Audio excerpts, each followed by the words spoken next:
Hello, writers. Come write with me. My name is Mykela Greenwood. I create worlds for mind adventures. Welcome to my channel, Write with Mykela. I'm very excited to have you join me on my channel. But don't forget to like and subscribe and hit the bell so you can go on this journey with me. Before we start today, I would like to wish my husband, David Avery, a happy birthday. His birthday is today. Now, we are going to discuss some terms or ideas, and then we will add to a down soldier. The first word that we are looking at today is moot, spelled M-O-O-T, moot. Moot is an adjective and means subject to debate, dispute, or uncertainty.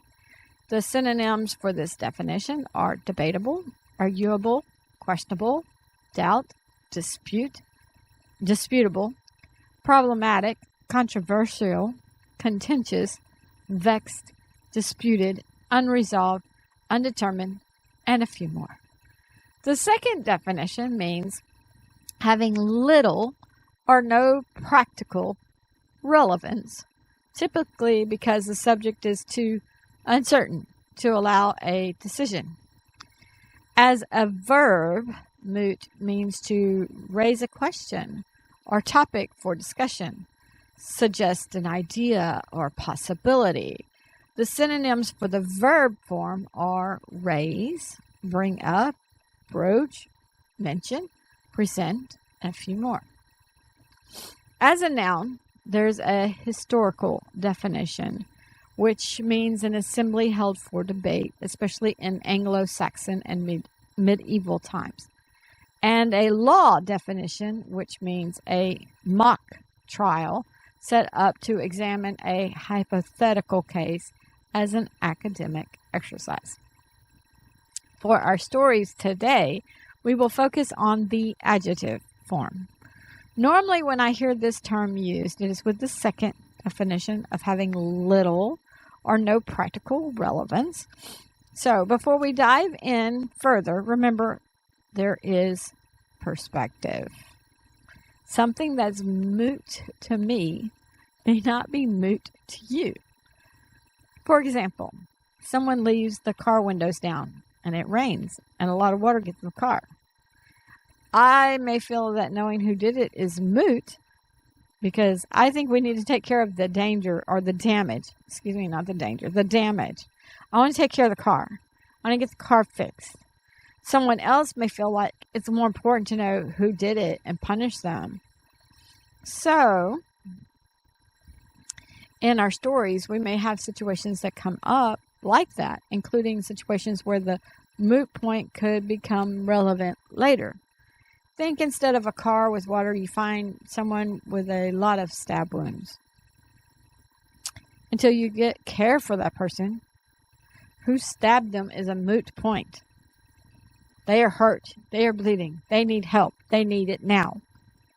So let's just take care of the person. And we can figure out that stuff later. Until you get care for the person, who stabbed them is a moot point. Once you get the person to the emergency or wherever, depending on your setting, then who harmed the person becomes very relevant. Okay, so it was when we had the emergency and we're helping somebody, how that happened doesn't matter. Let's just take care of them. And then, after we take care of them, then the other part can become relevant. And become relevant later. Well, it's not necessarily moot forever. Another situation would be military plans behind enemy lines. That point is moot. Until you break enemy lines, you need to decide how you're going to fight first. Then once you break enemy lines, then you can, now you might have some backup plans or some plans but when you're fighting at the front line, you're not thinking, okay, when I get past the enemy line, no, that stuff is moot at that point because you're fighting for your life at that point. So, in these examples, order of things decides if something is important or when it becomes important. Out of order doesn't make sense. In real life, we can think of a child's concerns. Maybe the child really, really, really, really, really, really, really wants a certain toy, right? I really, really, really want it. I will play with it every single day. Da, da, da, da. But the temperature is going to drop in a few days, and the child needs a coat. It's warm today. The child may say he or she doesn't want it. I don't want a coat. I want the toy. He or she wants the toy. The child's concerns are moot or have little or no practical relevance. So leave a comment on something that is moot to you in your perspective. Leave a comment on if you have a scene in your stories where one character is concerned with something is so small or so irrelevant that it is moot to the overall story. In Tahia, it may have seemed moot that Tahia wanted to get her birthday present. She wanted a birthday present. Soldiers were everywhere. Soldiers were tracking everything. They were knocking on doors. Why does she need it? It's just a bracelet. But the bracelet was more important than Tahia knew. So it seemed moot, but it wasn't. Our next term sounds similar. It is mute. Mute is spelled M-U-T-E. So that U has the Y sound. Mute. Instead of moot, mute. Mute can also be an adjective. And as an adjective, it means refraining from speech or temporarily speechless. Some synonyms are silent, speechless, dumb, unspeaking, wordless, voiceless, tongue-tied, mum, and a few more. Some antonyms are voluble and talkative. As a noun, moot is a button or a setting on a TV, television, or phone, or other device that simply turns off the sound, or a clamp placed over the bridge of a stringed instrument to deaden the resonance without affecting the vibration of the strings. As a verb, mute means to deaden, muffle, or soften the noise of, or turn off a microphone or the audio on an electronic device, especially temporarily. Now, in real life, if someone is deaf, they are often mute. But I assume we are familiar with the mute button on our phones and TVs. How many of us mute the TV during the commercial? If I'm watching TV and I definitely want to. Because, for one thing, the TV, the commercial jacks up the volume super high. Second, I don't even need those commercials in my life. So, definitely, I would mute. I don't watch a lot of TV, but I definitely would mute the TV during a commercial. Now, how many of ourselves have to mute ourselves during a Zoom meeting? What about cops? Do they have to mute their radios? They used to. I think nowadays they have an earpiece to hear what others say, but push the button when they want to talk. Because if you're trying to sneak up on somebody, you don't need your radio all of a sudden blasting. What's your position? Give your 1020 or whatever the lingo is. You don't want that blasting. And then the bad guys will be whipping around. Did you hear that? I heard that. Let's use this or that. So the cops would have to mute the radios when they were going into these places to scout out or to do their reconnaissance or to sneak up on the bad guys. Now I think they have the little thing in their ear so they can hear whatever is coming through the radio. If they have to talk, then they have to push the button to talk.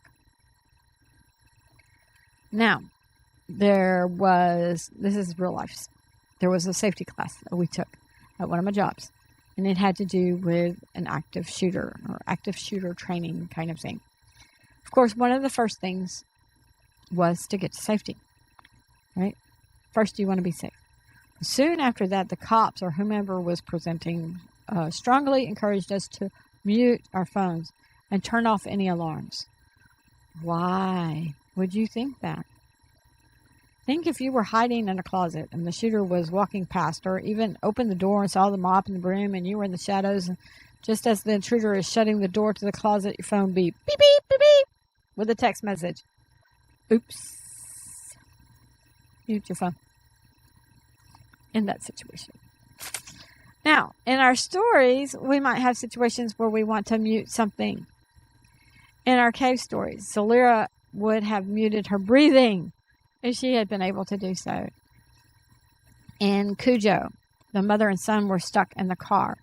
And from what I remember, the son was dehydrating. The mother wanted to carry her son inside, get some water, save his life. She had to sneak past Cujo.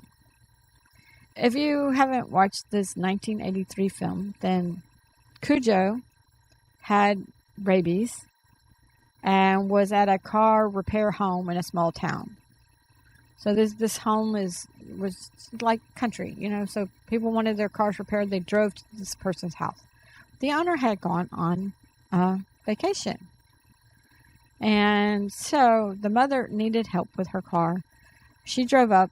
The car shudders, and dies.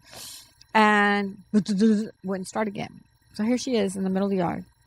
And in the house, as quietly... Wait. I skipped a part. She needed help with her car. Dogs can usually hear better than humans. So trying to get out of the car and in the house as quietly as possible was not possible. There was no mute button for that. Leave a comment on a show, book, or movie where someone was trying to sneak past someone or sneak into a secured area, or just a scene where a mute button would have helped. I know there are probably some funny scenes out there as well where someone is sneaking and they bump into some, you see those those things from the soup, the ladles. You see all these ladles and spatulas hanging down, and somebody's sneaking, and then they bump their head, and it's like clang, clang, clang, clang, clang. So it could be scary. It could be funny too. So they bump into that, it clangs. So list the genre to where they need a mute button, and list the genre. Cujo is a scary movie. Not Friday the 13th scary, but it's definitely a thriller. Now let's turn to your stories with a down soldier. First, remember that all works shared on the channel are copyright protected. So there is no worry. Send in your writings to writewithmykela@gmail.com. I look forward to reading your stories on the channel. Excuse me. We've written on this 23 times. We started the story in season 3.1, episode 11. I will list the rest of the episodes and the details below. Now, if you remember back, the first writing prompt was to imagine a soldier that came to after a big battle. And then we went from there. We do not have a shared plot for this, but I hope you are having fun. I hope you have an intriguing protagonist and an active goal or problem, and you have some stakes of some kind, plus a ticking clock. And all of that is interrelated and building to your climax. These are the elements to a good story, along with some good editing. First draft is not a final draft. I keep saying that. Pause the video. Write a page or two, or at least a paragraph. A lot of writers aim for 500 words a day. We are, on the 13th of January right now? I think I just wished my husband a happy birthday today. So, January 13th, we're very close to the new year. How many words have you written so far this year? Is your goal 500 words a day? Use this writing prompt to meet your own personal goal, your own personal writing goal. And leave a comment on the goal you set for this new year. Mine again, is always an average of 500 words a day. I generally make that. Well, if I get over that, I'm very happy. But I think 500 words a day average is doable for me. So that's usually my goal. And I have an Excel sheet programmed. And I have, I calculate the 365 times 500, and it's up at the top. And so I subtract down as I go, and I do an average as I go. Have a program. Part of the program says what day of the year it is and divides by that. It's easy to write these programs, and then you just use the same program every year. So then I can just say, okay, right now I have 600 words per day. Say I did that. I have 600 words per day, and it says I still need 13,000 words for the year, and then I will have my, I think it's 180 something thousand. See if that file is open.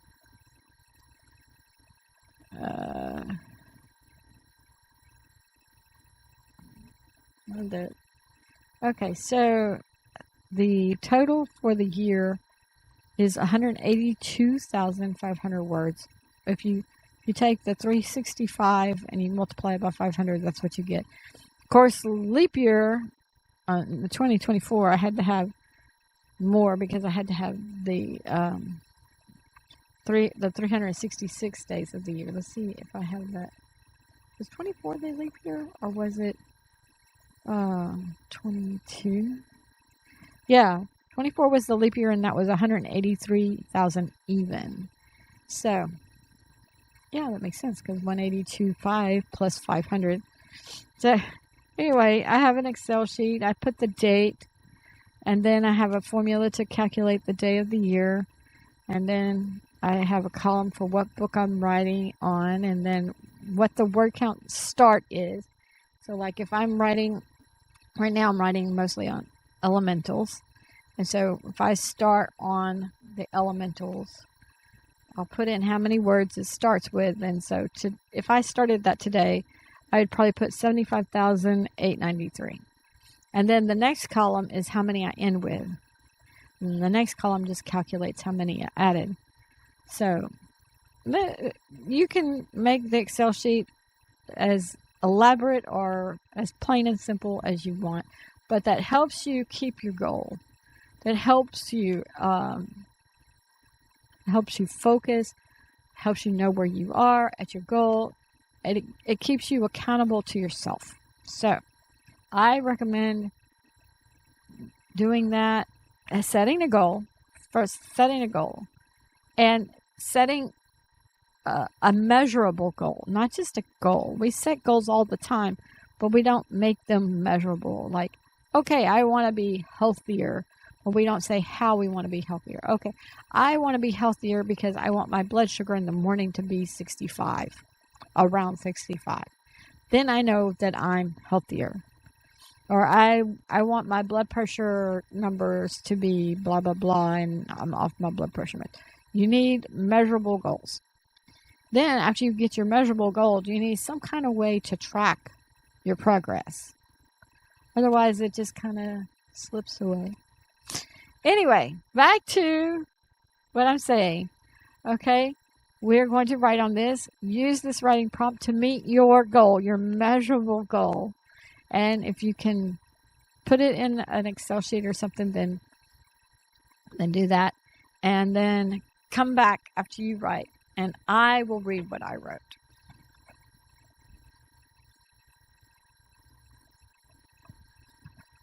Welcome back, writers. Now let me read what I wrote. Kamek and Most had slept on the forest floor and had gotten up with the first rays of light. Yesterday, they had found where the footprints of two ladies. Hang on. Like I said, first draft is not a final draft. Okay, they had found where the footprints of the two ladies met up with the footprints of the three children. Now, as they walked, Kamek saw another pair of footprints. He bent down and examined them. "Whose are those?" asked Moss. Kamek shrugged. I'm not much of a tracker. It could be burdock. I would guess he was running from the way the toe area is more depressed in the ground. But I don't know. I could run a little, suggested Moss. Then you could see. Kamek shrugged. That might tell me about the running part, but would it tell me about burdock? Or what was the unicorn's name? Wavistur, I think, replied Moss. And Kamek straightened up. What are those? Moss turned around. It looks like stone people. Hopefully they are statues and not stone, replied Kamek. If they are people in the stone, then how did they get that way? Kamek walked to the first statue. He noticed all the footprints around the base and felt that the group was observing the statue from every side. Moss tapped his arm. He pointed. There's another one. Kamek moved to the next one and the next. Soon he came to the ones that had fewer vines removed from them, so then he thought someone was removing the vines instead of just viewing. Too bad you can't tell how old the prints are, said Moss. Yes, agreed Kamek. At least our group seems to be together, if, of course, these are their prints. Light was coming in the room, so Kipley removed the chair, and him and Jules slipped out so they could explore the city. Vickenface woke as she heard the door close, but she didn't worry too much about the boys. Today she hoped to find some food. Maybe there would be berry bushes just at the edge of the stone city. Then she thought that no matter what, she needed to get Kipley to milk the goat. Vickenface roused the rest of them, and they headed out into the city. Vickenface first headed to the stable to find a bucket or something to carry whatever she found. Her, Lillian, and Sartla all found small buckets, and they headed to the edge of the stone of the city. As they walked to where they had entered, Vickenface stopped short. "Kamek?" she called out. "Daddy!" exclaimed Sartla as she ran toward the men. Vickenface ran a few steps and stopped Sartla. "We have to make sure. We need to know." Moss and Kamek had stopped. Now Moss stepped forward and said, "Where's your rabbit?" Vickenface removed her hand from Sartla's shoulder. Sartla rushed forward and grabbed Moss's hand. "My rabbit is with the goat. Come, I'll show you. I lost it for a while, but he came back." She tugged, and Moss followed along. He still had the lead line for the horse. Kamek walked forward, leading the two horses to be even with Vickenface and Lillian, and they followed after Moss and Sartla. Kamek told them how he found the wagon and then the horses, and he wanted to know why they left the wagon behind. Vickenface explained. Kamek sighed because he didn't remember the gap between the trees to be too narrow, but now they didn't have a chicken either. As they neared the barn, Kipley and Jules were running back. Kipley saw Kamek. "Oh, hey, Dad, you need to see what we found. It is great." Kipley looked at the barn. The horses might not fit because of the stone horses. Kipley and Jules opened the doors to the barn. Sartla led Moss to the stall with the goat and the rabbit. Then there were fresh carrots on the ground and lettuce leaves, and the two animals were munching. Moss said, "Look, Kamek, they found fresh food for the animals." Kipley looked in. He looked at Jules. "Did you give the animals that stuff?" Jules shook his head. "No, I haven't even seen that stuff. Where did it come from?" Wavistur came from the back of the barn. I gave it to them. Everyone looked at Wavistur, and they weren't quite sure what to make of the man. "You seem like Jasper to me," said Sartla. She received thoughts from her rabbit. "He is Jasper." Everyone looked at Sartla and asked, "Who's Jasper?" Sartla told them about the pony she rescued and rode. Wavistur chuckled. "Yes, I did help her, but she didn't pass her test. She was allowed to enter the city because she helped the pony." No one knew what to think. Kipley saw 4 stalls without stone horses. "Look, Dad, you can put the horses in those stalls, and then I will show you something beyond great." They worked at putting the horses in the stalls and taking lead lines off, but leaving on the halters. Jules helped get some water and hay. Wavesthor said he would show the ladies where to get more food, while Kipley showed his father the thing that was so great. Kamek trusted Wavesthor as a unicorn. But he was questioning things now, so he looked at Vicanthace to see if he could sense whether or not she was comfortable with going with Wavesthor. He saw her slightly nod, so he followed Kipley and Jules. Walt stayed with the ladies and Sartla, and he followed them to a garden.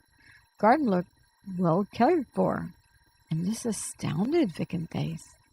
When Wavesthor said she could pick food, Vicanthace said, "I don't know who cared for this garden. Shouldn't I ask permission? I feel eyes upon me, so I think people are here.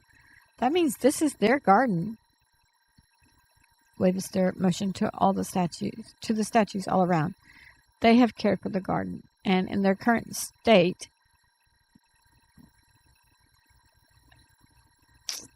they cannot enjoy the fruits of their labor, so you are welcome to enjoy anything here. Vicanthace wasn't sure, but she glanced at Lillian. "What do you think we should pick?" "I want a carrot like my rabbit," said Sartla. Vicanthace laughed a little, but Moss pointed to where he thought he saw some carrots. Moss admitted that he wasn't sure, and when Sartla got to the plant, she didn't see any carrots. Moss explained that carrots grew underground, and he dug one up. He held up the long carrot. "Wow, this is huge." Vicanthace went back to the barn to see if she could find some baskets or buckets for them to get a little food. Since she didn't bring them, why did she do that? That needs to edit. Sorry, folks. They had baskets when they were going to the edge. Then he says he's bringing them to a garden, so they would have just brought the baskets. That sentence just needs to go away. Okay. Kamek followed Kipley and Jules to a large building that was tall and wide, had large columns across the front of it. They walked up the steps to a broad porch that stretched the entire length of the front of the building. "This is great," he said to Kipley and Jules. He reached in his pouch for his book. He flipped several pages. "Let's go inside, Dad," said Kipley. "Hang on," replied Kamek. He found the page he was looking for. He leaned down to show the picture across the 2 pages to the boys. "Does this look the same to you?" Both boys nodded and agreed. "It says here this is a court," stated Kamek. "When we had court, we gather in the center of the village, and we don't have a building for such." "What's court for?" asked Kipley. Kamek explained that court was a way for people to solve their differences, and he told of a case in the village where someone accused someone else of taking their chicken, and the person was very angry and wanted payment for the chicken, which the person accused of eating the day before. The person accused said they found a quail in the woods and had eaten quail. Kipley and Jules listened rapidly. Kipley asked how they settled things.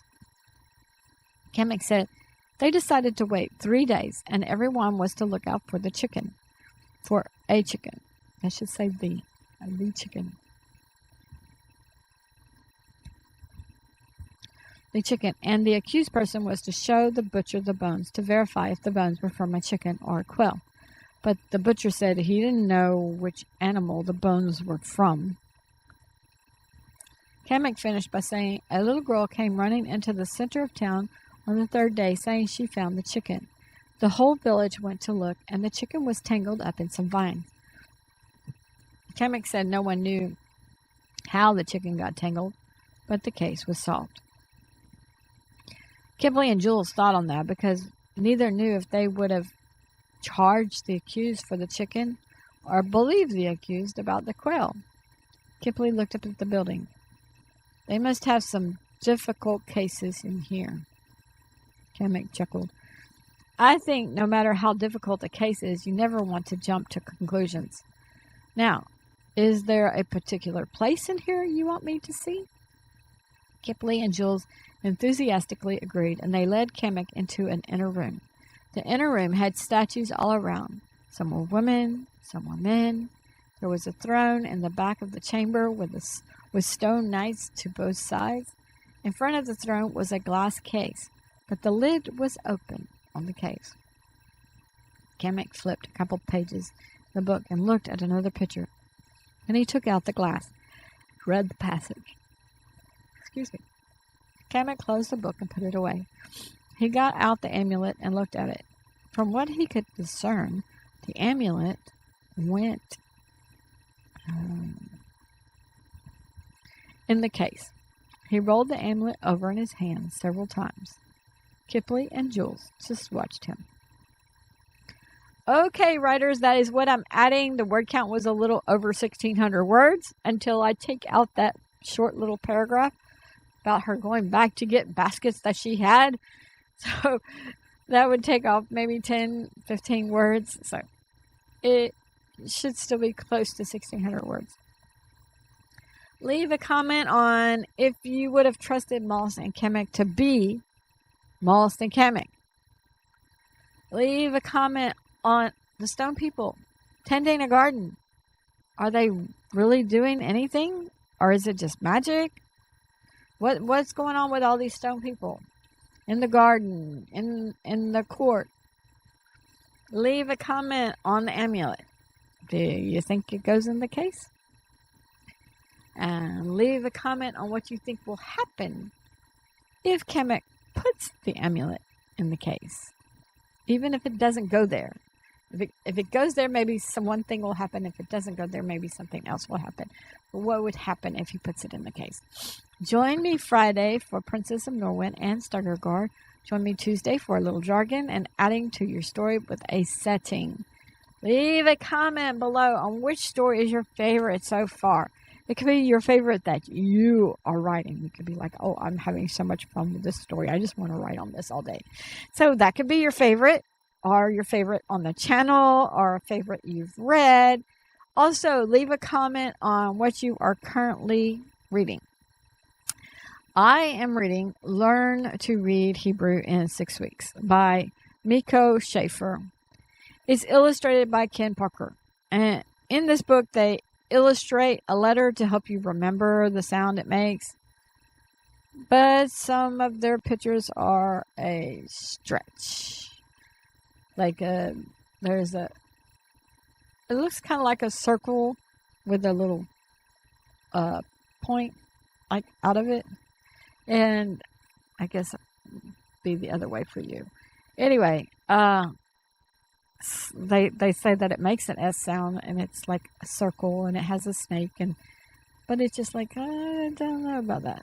And there's a guy playing golf that they have, and a ball in a box, and there's a house with a hole and a house without a hole, and I don't know, like, okay. I am learning the letters. I guess that's the important part. But some of the pictures are strange. I think they got the idea because, when you read those books of how to memorize the kanji or the Chinese characters, kanji's Japanese and Chinese characters are the Chinese. And so some of those pictures, but when the Chinese first originally made those things, they made it like a picture. Then they simplified it. So they have the traditional and the simplified. So it kind of looks like that if you have enough imagination. So somewhere along the line, it actually looked like that. So I think they took this idea and they're trying to make their letters look like things. So some are stretched. Still, a few of the letters are easier to remember now. So, leave a comment on if you recommend a book or an author. Also, have you read any classics that you would recommend? My husband has been finding videos on YouTube where they're reading like whole books, like Pride and Prejudice, I think was the first one he did. Then he did, what else did he? He's done several now.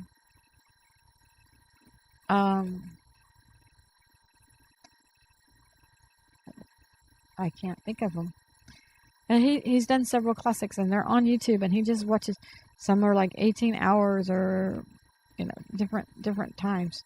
I think he he listened to Huckleberry Finn, Mark Twain's Huckleberry Finn, The Adventures of Huckleberry Finn, and there's one that I really want to say, and I just can't think of the name of it.